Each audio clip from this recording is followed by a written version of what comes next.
दोस्तों, मुंबई की भीड़ भरी गलियों में गगनचुंबी इमारतों के बीच बसी थी एक high rise society skyline residency. उसी के 16वें माले पर रहता था राम बच्चन मेहरा, एक 36 वर्षीय कॉरपोरेट मैनेजर, और उसकी पत्नी मेघा। राम बच्चन की जिंदगी में सब कुछ था, पैसा, शोहरत, एक सलीकेदार लाइफस्टाइल। बस एक चीज जो अब उसके लिए बोझ बन गई थी। उसकी मां राधिका मेहरा राधिका जी 67 वर्ष की झुकी कमर पर सीधा आत्मसम्मान 54 की उम्र में पति को खो चुकी थी, और तब से बेटा ही उनकी दुनिया था। लेकिन अब उसी बेटे की नजर में वे एक जिम्मेदारी भर बन चुकी थी। मम्मी प्लीज समझिए, हमारा लाइफस्टाइल अब बहुत अलग हो गया है, राम बच्चन एक दिन झुंझलाते हुए बोला। लेकिन बेटा, मैंने ही तो तुझे इस लाइफस्टाइल तक पहुंचाया है, राधिका ने धीरे से कहा। मैं जानता हूं, पर अब मेघा को भी तो प्राइवेसी चाहिए। हम ना तो फ्री होते हैं और ना ही मेहमानों के सामने अच्छा लगता है जब आप हर बात में टोकती हैं। मेघा ने आंखें चुराई, लेकिन होठों पर हल्की सी तिरछी मुस्कान थी। उसी शाम मेघा ने बात घुमाकर रख दी। सुनो, एक वृद्धाश्रम है, गोल्डन रिट्रीट, बहुत अच्छा है। सीनियर सिटीजन के लिए सभी सुविधाएं हैं, अच्छा स्टाफ है, हेल्थ केयर है, और मम्मी वहां लोगों के साथ अच्छा वक्त बिता पाएंगी। राम बच्चन चुप हो गया। मां के चेहरे पर उदासी के बादल छा गए, मगर उन्होंने कोई विरोध नहीं किया। ठीक है बेटा, तू जो सही समझे। कुछ ही दिनों में राधिका जी को वृद्धाश्रम में छोड़ दिया गया। गेट पर खड़ी होकर उन्होंने आखिरी बार राम बच्चन को देखा, जो कार की विंडशील्ड से नजरें चुराकर मोबाइल में व्यस्त हो गया। ख्याल रखना मां, बस यही शब्द कहे थे। उसने औपचारिक खोखले राधिका मुस्कुराई, लेकिन वह मुस्कान टूटे हुए शीशे सी बिखर गई।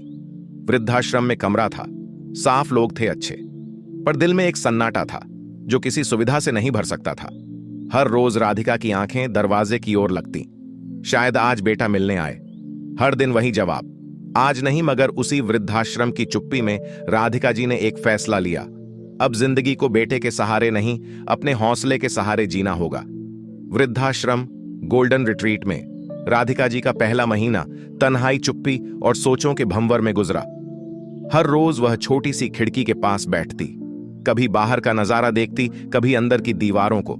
मगर एक रात उन्होंने अपने आंसू खुद पोंछ डाले। अब और नहीं, अब मैं टूटूंगी नहीं, मैं कुछ बनूंगी। सुबह उन्होंने वृद्धाश्रम के डायरेक्टर शेखर नायक से बात की। शेखर जी, अगर आप इजाजत दें तो मैं कुछ काम करना चाहती हूं। काम? आप?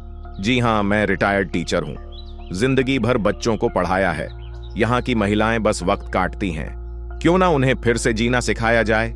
शेखर चौंके भी, मुस्कुराए भी।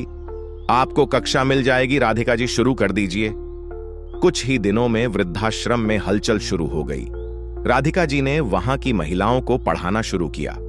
कोई लिखना सीख रहा था, कोई मोबाइल इस्तेमाल करना, कोई अपनी पुरानी यादें कविता में ढाल रहा था। वृद्धाश्रम अब गोल्डन रिट्रीट से ज्यादा गोल्डन यूनिवर्सिटी बन चुका था। एक दिन एक पत्रकार वृद्धाश्रम में किसी और स्टोरी के सिलसिले में आया। वहां का बदला हुआ माहौल देखकर हैरान रह गया। यहां ये बदलाव कैसे आया? उसने पूछा। शेखर जी ने मुस्कुराकर राधिका की ओर इशारा किया। अगले ही हफ्ते एक मशहूर अखबार में छपा वृद्धाश्रम की मां ने रच दिया, इतिहास उम्र नहीं, जज्बा मायने रखता है। इस खबर ने पूरे शहर में सनसनी मचा दी। टीवी चैनल्स, सोशल मीडिया, लोग सब राधिका जी के जज्बे की तारीफ कर रहे थे। उनका चेहरा हर जगह था। YouTube interview, Ted talk, podcasts. Radhika मां बन चुकी थी, सबके लिए एक प्रेरणा। उधर राम बच्चन का दफ्तर। अरे राम बच्चन, तुम्हारी मां तो कमाल कर रही हैं यार। उनका इंटरव्यू देखा क्या? तुम्हारी राधिका मेहरा तुमने देखा नहीं? न्यूज चैनल वाले उनकी क्लास में जाकर शूट कर रहे हैं। राम बच्चन के हाथ से कॉफी गिर गई। उसे पहली बार एहसास हुआ जिसे वह बोझ समझ बैठा था, वहीं आज लाखों का गौरव बन चुकी थी। मगर यह सिर्फ शुरुआत थी। वृद्धाश्रम के गेट के बाहर अब रोज मीडिया की गाड़ियां खड़ी होती थीं। हर कोई राधिका मां से मिलना चाहता था। वह जो कभी सिर्फ बेटे की परछाई में जिया करती थी, अब खुद एक रोशनी बन चुकी थी। उस दिन दोपहर की चाय पीने के बाद राधिका जी अपने कमरे में आराम कर रही थी कि फोन की घंटी बजी। स्क्रीन पर अनजाना नंबर था। हेलो, नमस्कार राधिका जी, मैं विवेक कश्यप बोल रहा हूं, सहारा ट्रस्ट फाउंडेशन से। जी कहिए, हमने आपका इंटरव्यू देखा। हमारी संस्था महिलाओं के सशक्तिकरण पर काम करती है। हम चाहते हैं कि आप हमारे साथ जुड़े बतौर चीफ मेंटोर। आपकी सोच को हम पूरे देश तक पहुंचाना चाहते हैं। राधिका जी चुप हो गई। लेकिन मैं तो बस एक मां हूं जिसने अपनी जिंदगी दूसरों के लिए जी थी। ठीक इसलिए आज लोग आपको सुनना चाहते हैं।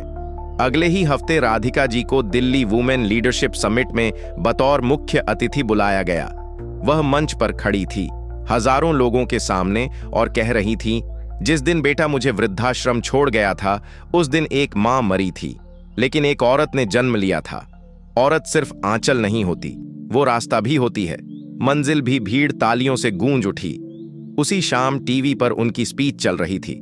राम बच्चन का 7 साल का बेटा आरव टीवी देखते हुए बोला, पापा ये तो दादी हैं, ये तो स्टार बन गई। राम बच्चन और मेघा की आंखें नीचे झुक गईं। पापा, आप दादी से मिलने क्यों नहीं जाते? सवाल मासूम था, पर लगा जैसे किसी ने सीना चीर दिया हो। राम बच्चन ने पहली बार राधिका को कॉल किया। मां कैसी हैं? आप बिल्कुल ठीक बेटा। आश्चर्य हुआ। तुम्हारा कॉल देखकर मैं शर्मिंदा हूं मां, जो किया वो गलत था। राधिका ने कुछ देर चुप रहकर कहा, बेटा कुछ रिश्तों में माफी जरूरी नहीं होती, बदलाव जरूरी होता है। लेकिन अभी कहानी में एक और मोड़ बाकी था, क्योंकि उसी रात एक पुराना खत राधिका जी के हाथ लगा, जो उनके पति ने मरने से पहले उनके लिए लिखा था। रात के 10 बज चुके थे। वृद्धाश्रम की सभी लाइटें बुझ चुकी थीं, लेकिन राधिका जी की आंखों में नींद दूर तक नहीं थी। कमरे की टेबल पर अखबार के कतरनों का ढेर था, जिनमें उनके इंटरव्यू तस्वीरें हेडलाइंस छपी थीं। उन्हें देखकर लगता नहीं था कि कभी किसी बेटे ने इन्हें बोझ समझकर घर से निकाला था। अचानक उनकी पुरानी साड़ी की तह से एक हल्का सा लिफाफा नीचे गिरा, पीले रंग का, किनारों से मुड़ा हुआ, और ऊपर एक लिखावट, मेरी राधिका के लिए, जब तुम खुद को अकेला समझो तब खोलना। यह उनके पति श्रीकांत मेहरा की लिखावट थी। बीते हुए 21 साल जैसे एक झटके में सामने आ खड़े हुए। राधिका जी ने लिफाफा खोला और कांपते हाथों से कागज को खोला। मेरी राधिका, मुझे पता है मैं ज्यादा दिन नहीं रह पाऊंगा। डॉक्टर ने कुछ नहीं बताया, लेकिन मेरी आंखों ने पढ़ लिया है। सच्चाई तू हमेशा से ताकत थी हमारे घर की। मैं तेरी छाया बनकर जीता रहा। जब मैं चला जाऊं तू टूटना मत। हो सकता है बेटा भी वक्त के साथ बदल जाए, पर तू खुद को मत खो देना। तेरे अंदर जो आग है उसे बुझने मत देना। अगर कोई दिन ऐसा आए जब तुझे लगे कि तू अकेली रह गई है, समझ लेना अब तुझे खुद को साबित करना है। मुझे गर्व होगा तुझ पर। हमेशा राधिका की आंखों से आंसू निकलकर खत पर गिरते गए, पर उनकी आंखों में अब कमजोरी नहीं थी, आग थी। अगले ही दिन उन्होंने वृद्धाश्रम में एक नया क्लास शुरू किया, स्वावलंबन महिला केंद्र। अब वह सिर्फ बुजुर्गों को नहीं, बल्कि बाहर से आने वाली महिलाओं को भी आत्मनिर्भर बनाना सिखा रही थी। सिलाई, कंप्यूटर, बैंकिंग, हेल्थ अवेयरनेस, और सबसे बड़ी चीज खुद पर विश्वास करना। राधिका जी अब सिर्फ प्रेरणा नहीं थी, एक आंदोलन बन चुकी थी। मुंबई के मेयर ने खुद आकर गोल्डन रिट्रीट को सिटीज प्राइड सेंटर घोषित किया। इधर राम बच्चन और मेघा दिन ब दिन बेचैन हो रहे थे। अब रिश्तेदार भी ताने देने लगे थे, अरे भाई, तुम्हारी मां तो आजकल हीरोइन बन गई हैं। तुम लोग तो भाग्यशाली हो, लेकिन उससे मिलने क्यों नहीं जाते? राम बच्चन शर्म से गड़ा जाता। आरव रोज अपने पापा से एक ही सवाल करता, दादी को घर कब लाओगे? फिर एक दिन मेघा ने कहा, राम बच्चन, तुमने मां को सिर्फ वृद्धाश्रम नहीं भेजा था, अपनी आत्मा भी वहीं छोड़ आए थे। अब देर मत करो। राम बच्चन ने सिर हिलाया। आंखों में पछतावे के साथ वह उठ खड़ा हुआ। उसी शाम राम बच्चन पहली बार वृद्धाश्रम पहुंचा। हाथ में गुलदस्ता था, लेकिन दिल में भारीपन। राधिका जी बगीचे में बच्चों को पढ़ा रही थी। मां, उसने धीमे से पुकारा। राधिका ने चेहरा मोड़ा और एक पल के लिए समय थम गया। उन्हें देखकर राम बच्चन के पैरों ने खुद घुटने टेक दिए। मां, अगर आप माफ कर सकें तो क्या मैं फिर से आपका बेटा बन सकता हूं? राधिका ने कुछ नहीं कहा। वह धीरे से आगे बढ़ी, राम बच्चन के सिर पर हाथ रखा और कहा, बेटा, तो तू हमेशा था, पर आज तुझे मां की कीमत समझ आई है। अभी यह आखिरी मोड़ नहीं था, क्योंकि अब राधिका जी के पास एक कानूनी दस्तावेज आया, उनके पति की अंतिम वसीयत, जो पूरी तरह से उनकी जिंदगी को बदलने वाली थी। अगले दिन सुबह वृद्धाश्रम में एक वकील आया। हाथ में एक बंद लिफाफा और कुछ आधिकारिक दस्तावेज थे। उसने रिसेप्शन पर राधिका जी का नाम लिया और कहा, यह उनके पति श्रीकांत मेहरा की आखिरी वसीयत है। अब इसे सार्वजनिक करने का वक्त आ गया है। वृद्धाश्रम के कॉमन हॉल में राधिका जी, राम बच्चन, मेघा और वृद्धाश्रम के कुछ वरिष्ठ लोग बैठे थे। शांति ऐसी थी कि दीवार पर टंगी घड़ी की टिक टिक भी सुनाई दे रही थी। वकील ने वसीयत पढ़नी शुरू की।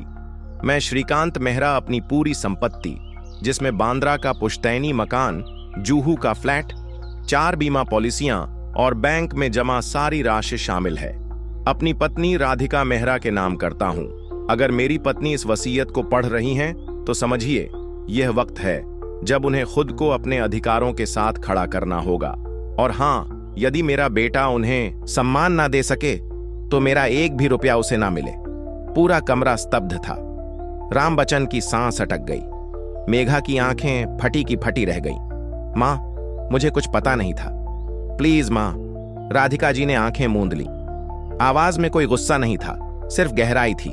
तू सिर्फ मेरा बेटा नहीं है, श्रीकांत का वारिस भी है, पर इंसानियत का हिस्सा नहीं बन सका। आज वसीयत ने तुझे जमीन दिखा दी है, अब तू अपनी आंखें उठा सकता है। राम बच्चन रो पड़ा। मां, प्लीज, मैं सब कुछ छोड़ सकता हूं, बस आपका साथ नहीं। राधिका जी खड़ी हो गई। उन्होंने धीरे से दस्तावेज वकील से लिए और फाड़ कर फेंक दिए।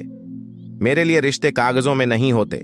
मैं उस मां की संतान हूं जिसने अपने आंचल में आग भी जलाई और आसमान भी।